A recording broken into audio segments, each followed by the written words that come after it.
Rapunzel. There were once a man and a woman who had long in vain wished for a child. At length the woman hoped that God was about to grant her desire. These people had a little window at the back of their house from which a splendid garden could be seen, which was full of the most beautiful flowers and herbs. It was, however, surrounded by a high wall, and no one dared to go into it because it belonged to an enchantress, who had great power and was dreaded by all the world. One day the woman was standing by this window and looking down into the garden, when she saw a bed which was planted with the most beautiful rampion Rapunzel, and it looked so fresh and green that she longed for it. She quite pined away, and began to look pale and miserable. Then her husband was alarmed, and asked, "What ails you, dear wife?"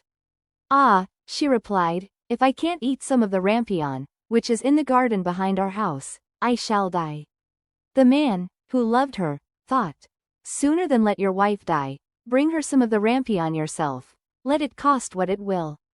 At twilight, he clambered down over the wall into the garden of the enchantress, hastily clutched a handful of rampion, and took it to his wife. She at once made herself a salad of it, and ate it greedily. It tasted so good to her, so very good, that the next day she longed for it 3 times as much as before. If he was to have any rest, her husband must once more descend into the garden. In the gloom of evening therefore, he let himself down again, but when he had clambered down the wall he was terribly afraid, for he saw the enchantress standing before him. "How can you dare," said she with angry look, "descend into my garden and steal my rampion like a thief? You shall suffer for it." "Ah," answered he, "let mercy take the place of justice. I only made up my mind to do it out of necessity. My wife saw your rampion from the window, and felt such a longing for it that she would have died if she had not got some to eat." Then the enchantress allowed her anger to be softened, and said to him, "If the case be as you say, I will allow you to take away with you as much rampion as you will. Only I make one condition. You must give me the child which your wife will bring into the world. It shall be well treated, and I will care for it like a mother." The man in his terror consented to everything, and when the woman was brought to bed, the enchantress appeared at once, gave the child the name of Rapunzel, and took it away with her. Rapunzel grew into the most beautiful child under the sun. When she was 12 years old, the enchantress shut her into a tower, which lay in a forest, and had neither stairs nor door, but quite at the top was a little window. When the enchantress wanted to go in, she placed herself beneath it and cried, "Rapunzel, Rapunzel, let down your hair to me." Rapunzel had magnificent long hair, fine as spun gold, and when she heard the voice of the enchantress she unfastened her braided tresses, wound them round one of the hooks of the window above, and then the hair fell 20 ells down, and the enchantress climbed up by it. After a year or two, it came to pass that the king's son rode through the forest and passed by the tower. Then he heard a song, which was so charming that he stood still and listened. This was Rapunzel, who in her solitude passed her time in letting her sweet voice resound. The king's son wanted to climb up to her, and looked for the door of the tower, but none was to be found. He rode home, but the singing had so deeply touched his heart, that every day he went out into the forest and listened to it.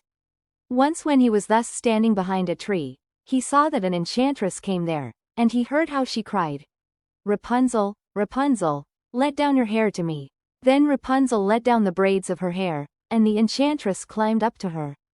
"If that is the ladder by which one mounts, I too will try my fortune," said he, and the next day when it began to grow dark, he went to the tower and cried, "Rapunzel, Rapunzel, let down your hair to me." Immediately the hair fell down and the king's son climbed up. At first Rapunzel was terribly frightened when a man, such as her eyes had never yet beheld, came to her. But the king's son began to talk to her quite like a friend, and told her that his heart had been so stirred that it had let him have no rest, and he had been forced to see her. Then Rapunzel lost her fear, and when he asked her if she would take him for her husband, and she saw that he was young and handsome, she thought, "He will love me more than old Dame Gothel does," and she said yes, and laid her hand in his. She said, "I will willingly go away with you, but I do not know how to get down. Bring with you a skein of silk every time that you come, and I will weave a ladder with it, and when that is ready I will descend, and you will take me on your horse." They agreed that until that time he should come to her every evening, for the old woman came by day. The enchantress remarked nothing of this, until once Rapunzel said to her, "Tell me, Dame Gothel, how it happens that you are so much heavier for me to draw up than the young king's son. He is with me in a moment." "Ah, you wicked child," cried the enchantress. "What do I hear you say? I thought I had separated you from all the world, and yet you have deceived me." In her anger she clutched Rapunzel's beautiful tresses, wrapped them twice round her left hand, seized a pair of scissors with the right, and snip, snap, they were cut off, and the lovely braids lay on the ground. And she was so pitiless that she took poor Rapunzel into a desert where she had to live in great grief and misery. On the same day that she cast out Rapunzel, however, the enchantress fastened the braids of hair, which she had cut off, to the hook of the window, and when the king's son came and cried, "Rapunzel, Rapunzel, let down your hair to me," she let the hair down. The king's son ascended, but instead of finding his dearest Rapunzel, he found the enchantress, who gazed at him with wicked and venomous looks. "Aha!" she cried mockingly, "you would fetch your dearest, but the beautiful bird sits no longer singing in the nest. The cat has got it, and will scratch out your eyes as well. Rapunzel is lost to you, you will never see her again." The king's son was beside himself with pain, and in his despair he leapt down from the tower. He escaped with his life, but the thorns into which he fell pierced his eyes. Then he wandered quite blind about the forest, ate nothing but roots and berries, and did not but lament and weep over the loss of his dearest wife. Thus he roamed about in misery for some years, and at length came to the desert where Rapunzel, with the twins to which she had given birth, a boy and a girl, lived in wretchedness.